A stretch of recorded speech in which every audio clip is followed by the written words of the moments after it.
Tignan lang natin kaninong story to, sino maka-resonate dito. Love reading.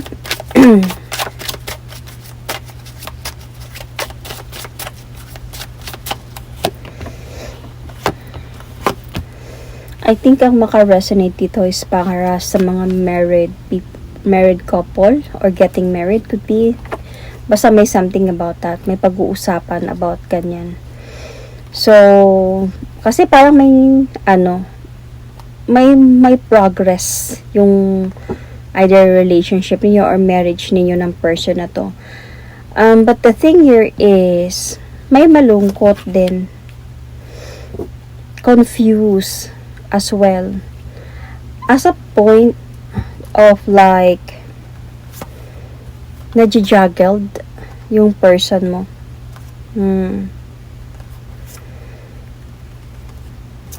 Kasi, might be some of you, okay, is dealing with someone who is married. And, okay yung communication ninyo. Walang problema. Pero, parang yung person mo is siya yung parang nakukonsensya sa ginagawa niya. Kasi, etong person na to is hindi siya hiwalay.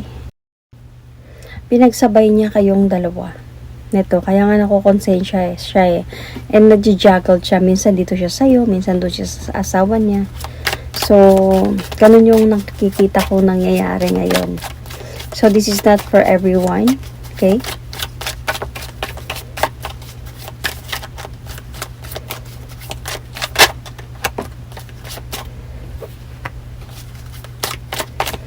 Okay.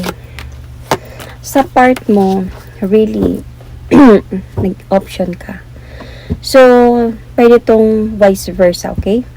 Kasi dito sa reading na to, option ka talaga. And itong person na to has a responsibility in life. So, someone na matured one, married person na may anak. Alam mo yung feeling niya dito is na gusto niya naman sana mag-focus sa kung anong meron sa inyo. Kumbaga, magseryoso ba? Gusto niya sana yun talaga. Kaya lang, nahihirapan siya. Kaya nga nakukonsensya siya sa ginagawa niya dun sa isa. Nasa point kasi na alam niyang hindi siya fair with you and with the other person. And, hindi niya nga talaga alam kung sino yung pipiliin niya eh. So, ibig sabihin, nahulog na din to siya sa'yo. Ito yung nararamdaman niya.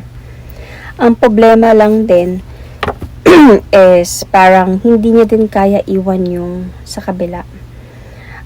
Kasi okay naman sila. This is a Ten of Pentacles, like family, as you can see.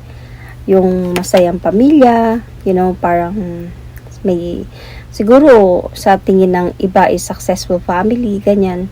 So, hindi niya maiwan-iwan yun. For what reason, diba?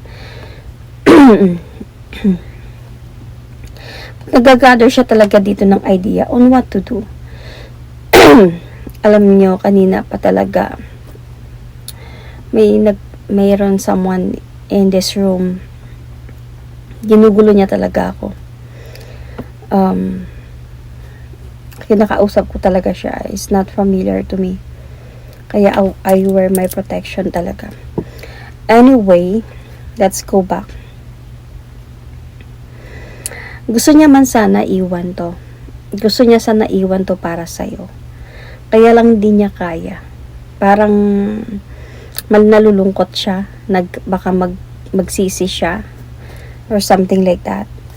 So, ang ano dito is, hindi niya alam kung sino yung ipaglalaban niya sa inyong dalawa. Hindi niya talaga alam. So, let's see. Nahulog na ata to sa'yo eh.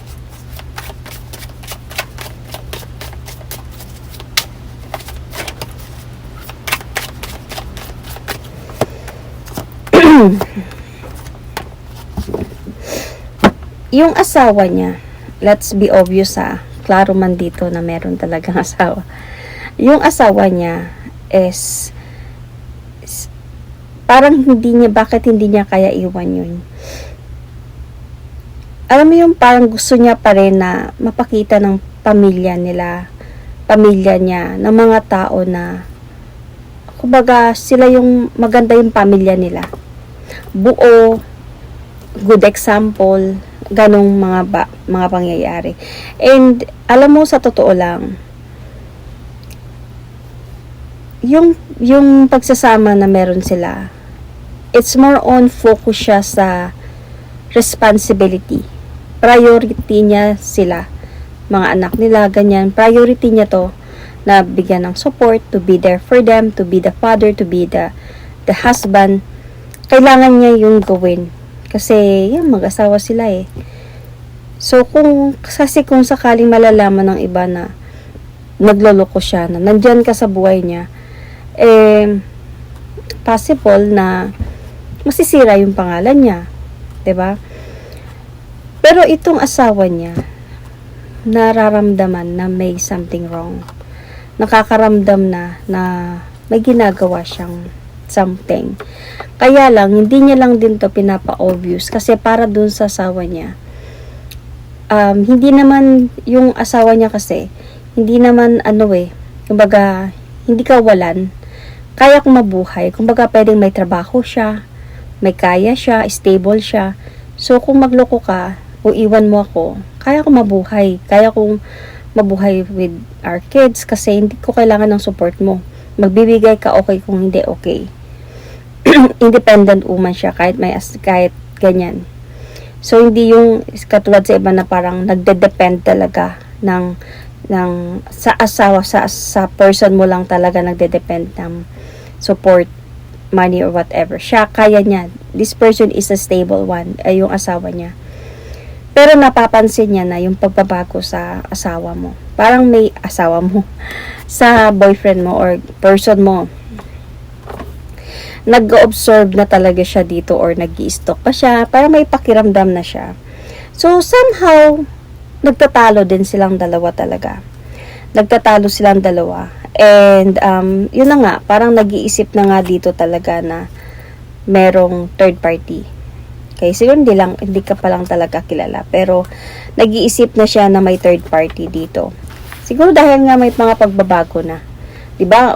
Parang feeling nga niya, gusto niya ng magseryoso sa'yo eh. So, ibig sabihin, nawawala na yung effort niya doon. So, ramdam niya na yun, kaya lang, hindi niya lang pinapa-obvious yung asawa. Hindi niya lang pinapa-obvious yun kasi feeling ko busy din siya sa trabaho, sa anak niya, sa mga anak nila. Parang, these people, parang may kaya sila sa buhay. Ganyan.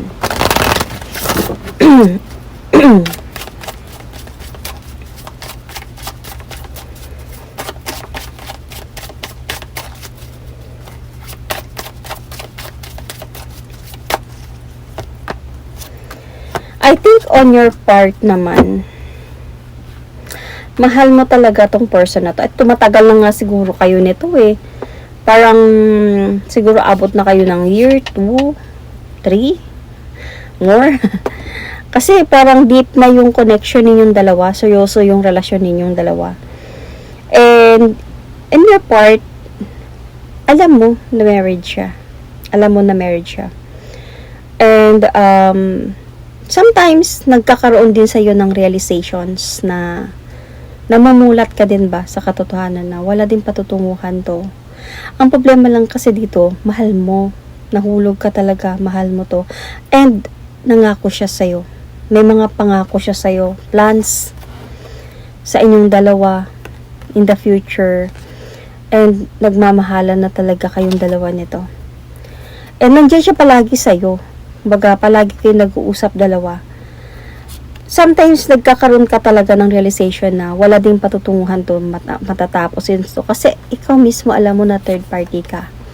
So, pwede tong vice versa, okay? Cross-watchers. At alam mong, hahadlang yung asawa dito. Ito yun. Ahadlang. Magkakaroon kasi ito ng clarity eh.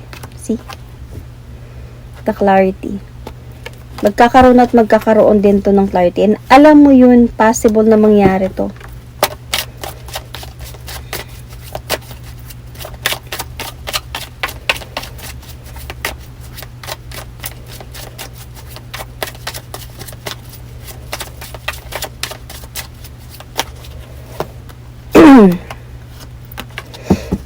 Aabot talaga din kayo sa point na mabigat na yung mga pagdadaanan ninyong dalawa. Dahan-dahan kayong mawawasak dalawa ng person na to. Magtatago na kasi siya sa'yo. Magsisekreto na siya sa'yo. So, hindi na siya like mag-share, oversharing, or mag-share. And there is a possibility na parang mapapa-challenge na kayo sa madaming mga pagsubok sa relasyon ninyo. Lalo na sa side niya. Sa side ng person mo. So, parang halos hindi ka na makakatulog sa gabi sa kakaisip about this person. About your relationship, about decision, anong gagawin, and kung ako ba yung pipiliin niya or sino ba yung pipiliin niya. So, aabot sa point na dahan-dahan kayo mawawasak nitong person na to. And, eto nga sa point na baka aabot pa sa point mag-aantay ka. Kumbaga may times talaga na hindi kanya kakausapin at mag-aantay ka kung kailan kanya kausapin. Aabot pa kayo sa point na baka ikaw pa mismo mag-e-effort na makipag-usap sa kanya this time at siya yung iiwas, ayaw makipag-usap. So, wala akong nakikita dito na hihiwalayan niya yung asawa niya para sa'yo. Though, yung sa inyo, hindi naman siya makipaghiwalay sa'yo agad-agad. Pero yung relasyon ninyo kasi, yung babagsak. So, babagsak na lang yung relasyon ninyo. Kung mag-aabot sa point na nakakapagod na, nakakasawa na, dahan-dahan na, until sa wala na lang communication. Ito yung mangyayari sa inyo. Wala din ako nakitang fully like closure, paghiwalay. Parang wala na lang nangyari. At nag-silent na lang kayong dalawa in the future. So, walang sinong nakipaghiwalay pero sadyang relasyon ninyo yung gumiba up sa sitwasyon. Yun.